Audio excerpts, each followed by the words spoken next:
Ticket. எல்லாரும் சலிமா டக்குல இந்தா சலிமா. எத்தனை காலேஜ்மா? 8 ஆர்ட்ஸ் காலேஜ். பரவாயில்லையே, போட்டி டிக்கெட் வாங்குறீல? எல்லாம் புதுசா சேர்ந்தாங்களா? அதான பார்த்தேன். அதுக்குள்ளேயும் பிரின்ஸ் ஆயிட்டீங்களா? இல்ல சார், நாங்களாம் ஒரே ஸ்கூல்ல ஒரே கிளாஸ்ல 12வது வரைக்கும் ஒண்ணா படிச்சவங்க. அப்படியா? சரி சரி. நம்ம செட்ல எல்லாரும் இருக்கோம்ல, நம்ம முத்துச்செல்வம் மட்டும்தான் இல்ல. ஆமா ரமேஷ், உனக்கு தெரியும்ல என்னப்பல? தெரியல, கடைசியா மார்க் ஷீட் வாங்குறப்போ ஸ்கூல்ல பார்த்ததாண்டா ஆள்பிட்ட. அப்ப கூட நம்ம காலேஜ் சேர போறியான்னு கேட்டதுக்கு அவங்க ஐயாட்ட கேட்கணும்னு சொன்னேன். அப்புறம் என்ன ஆச்சுன்னு தெரியல. முத்து இருந்தா நல்லா இருக்கும்ல? பாப்போம், போற வழியில தானே வேற பஸ் ஸ்டாப் இருக்கு.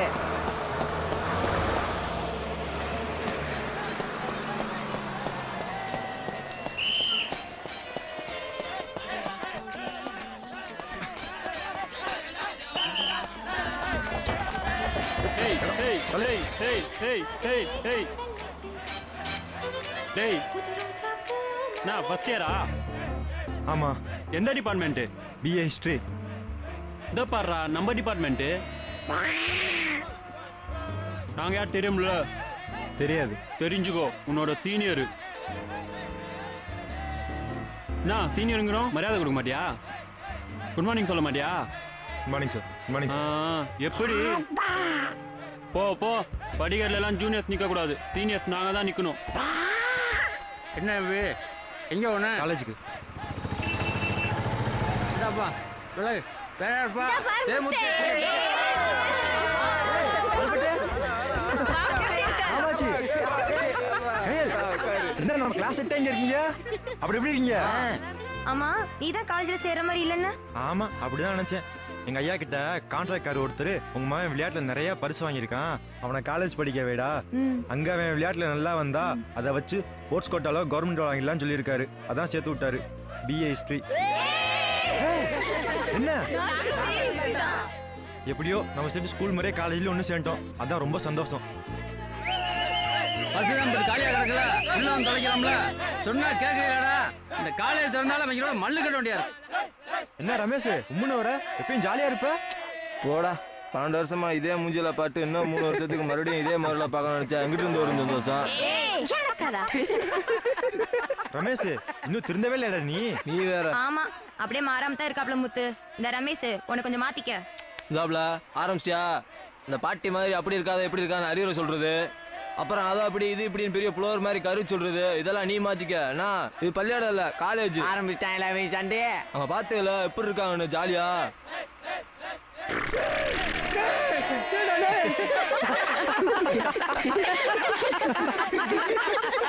படிக்க போறீங்களா இல்ல மாடு வைக்க போறீங்களா? காலேஜ் படிக்கிறீங்க, காலேஜ்ல படிக்கிறாங்களா? கத்துக்கிட்டு என்ன ஏதுன்னு கேட்க கூடாதா? என்னத்தை கேட்கறது பெருசு? எத்தனையோ வருஷம் பார்த்துக்கிட்டு இருக்கேன், இப்படித்தான் கத்துறாங்க. இவங்களை பார்த்து புதுசா வர்றவங்களும் இதே மாதிரி தான் கத்துறாங்க. நம்ம காதல பஞ்ச வச்சுக்கிட்டு போயிட்டே இருக்க வேண்டியதான். இதுக்கு தான் காலேஜ் பசங்கன்னா யாருக்கு ஆக மாட்டேங்குது. புதுசா வர்ற பசங்களுக்கு நல்ல புத்திமதி சொல்லி கொடுப்பாங்களா? இப்படி கத்துறதா கத்து கொடுப்பாங்க. என்ன மாப்பிள்ள இப்படி நினைச்சிட்டாங்க? ரொம்ப அவமானமா இருக்கு மாமா.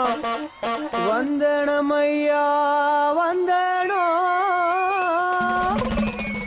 வந்த சனமெல்லாம் குந்தனோ.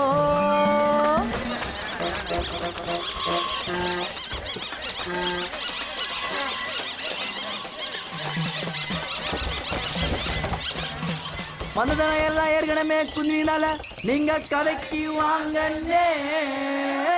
காலையில எழுந்திருச்சு காலை கடன் முடிச்சுட்டு காலேஜுக்கு போற நம்ம பையன் என்ன பண்ணான் தெரியுமா? என்ன பண்ணானே? 1010 ரூபாய் கதையை கேளுங்க, ஏமாத்தி காசு வாங்கி செலவு பண்றாங்க. அம்மா கேளுங்க, கேளுங்க கேளுங்க கேளுங்க கேளுங்க கேளுங்க கேளுங்க கேளுங்க.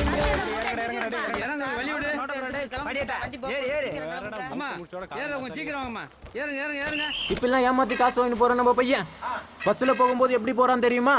எப்படி போறான்னு தொங்குறாண்டா குரங்கா தொங்குறாண்டா, பஸ்ஸுக்குள்ள ஏறியதோ தொங்குறாண்டா. ஆமா தொங்குறாண்டா. ஓடுறாண்டா பின்னாடி ஓடுறாண்டா, நிக்கிற பஸ்ஸ விட்டு புட்டு ஓடுறாண்டா, பின்னாடி ஓடுறாண்டா. ஏறுறாண்டா ஜனங்கள் ஏறுறாண்டா, பிகருங்களை பார்த்து புட்டு ஏறுறாண்டா, சீரு போடுறாண்டா. இந்த ஆபத்தான விஷயத்தை செய்யற பார்த்த கண்டக்டர் உள்ள வந்தோலைங்கடா சனியா முடிச்ச வேலைகளா. பையனை மேலே ஏறி வர சொல்ல மேலே வந்த பையன் சும்மா இருப்பானா? கண்டக்டரை சதாய்க்கிற மாதிரி ஒரு கான குரல்ல பாட்டு எடுத்து விட்டான்ல. அது என்ன பாட்டுன்னு வீட்டுக்கு போனா பெற்றவங்க தொல்ல ஆமாடா ராமு ஆமாடா சோமு கும்பலா நின்னா போலீஸ் தொல்ல ஆமாடா ராமு ஆமாடா சோமு பஸ்ல வந்தா கண்டக்டர் தொல்ல ஆமாடா ராமு ஆமாடா சோமு காலேஜ் போனா பிரின்சிபால் தொல்ல ஆமாடா ராமு ஆமாடா சோமு. இதெல்லாம் பார்த்து கடுப்பான கண்டக்டர் பையனை உள்ள போக சொல்ல உள்ள போன பையன் சும்மா இருப்பானா? அங்க என்ன பண்ணானே இடிக்கிறாண்டா ஐயோ இடிக்கிறாண்டா பஸ்ஸுக்குள்ள ஏறியதோ இடிக்கிறாண்டா ஆமா இடிக்கிறாண்டா தவிக்கிறாடா பாவம் ஒண்ணு தவிக்கிறாடா இடிக்கிறவன கேட்க முடியாம தவிக்கிறாடா ஆமா தவிக்கிறாடா கண்டுக்காடாடா யாருமே கண்டுக்காடாடா யாருக்கோ நடக்குதுன்னு கண்டுக்காடாடா ஆமா கண்டுக்காடாடா தட்டி கேட்கணும் மக்கள் தட்டி கேட்கணும் இது போன்ற அநியாயத்தை தட்டி கேட்கணும் உடனே தட்டி கேட்கணும். காலேஜ் பிள்ளை வருதுடா வழிவிடு வழிவிடு ஏறுமா ஏறுமா வழி விடுங்கப்பா. சீக்கிரம் வாப்பல இதோ வரேன். Right right. இங்க ஜாலியா இருக்கிற பையன் காலேஜுக்கு போய் ஒழுங்கா படிக்கலாம்ல, அங்க என்ன பண்றான் தெரியுமா? அங்க என்ன பண்ணானே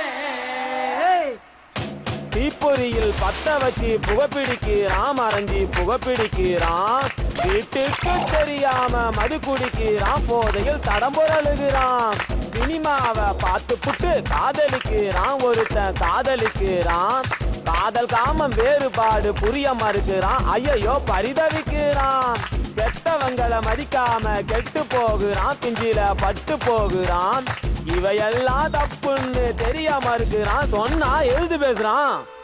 இப்படிலாம் ஜாலியா இருக்கிற நம்ம பையன் காதல்ல விழுந்துட்டான். அந்த காதல அந்த பொண்ணு கிட்ட எப்படி சொன்னா தெரியுமா? எப்படி சொன்னானே பொண்ணா பிறந்தாக்கா அடக்கண்டா வேணும் அடக்கம் இருந்தா தான் லவ் பண்ண தோணும் அப்படி நான் உன்னை லவ் பண்றேனாலும் நீயும் இல்லைன்னா சாகத்தான் தோணும் என்ன ஏத்துக்கடி ஒன்னா சேர்த்துக்கடி காதல் கல்யாணம் பண்ணிக்கலாடி. இப்படிலாம் பாட்டு பாடி அந்த பொண்ணை அப்படியே கரெக்ட் பண்ணிட்டாங்க. கடைசியில அந்த பொண்ணை இவனும் நல்லா ஜாலியா லவ் பண்ண ஆரம்பிச்சாங்க. இந்த விஷயம் அந்த பொண்ணோட வீட்டுக்கு தெரிஞ்சுட்டு அவங்க அப்பா அம்மா என்ன பண்ணாங்க, அந்த பொண்ணுக்கு வேற கல்யாணம் பண்ணி வச்சிட்டாங்க. ஐயோ பையன் சும்மா விடுவானா? அந்த பெத்தவங்கள பார்த்து நச்சுன்னு கேட்டான்ல கேள்வி. அது என்ன கேள்வின்னே அநியாய காதலின் தெய்வமே தெய்வமே காதலை எதிர்ப்பது பாவமே பாவமே ஐயோ என்ன நெஞ்சம் வாடுதே வாழுதே ஓ உள்ளம் நோகுதே நோகுதே. இப்படிலாம் படிக்காம வெட்டியா சுத்தின்னு இருந்த நம்ம பையனோட வாழ்க்கையில கடைசியில என்னாச்சு தெரியுமா? என்ன ஆச்சுன்னே ஆடினான் அவன் ஆடினான் ஆடுறான் திண்டாடுறான் முன்னேற முடியாமல் தவிக்கிறான். ஆமா முன்னேற முடியாமல் தவிக்கிறான்.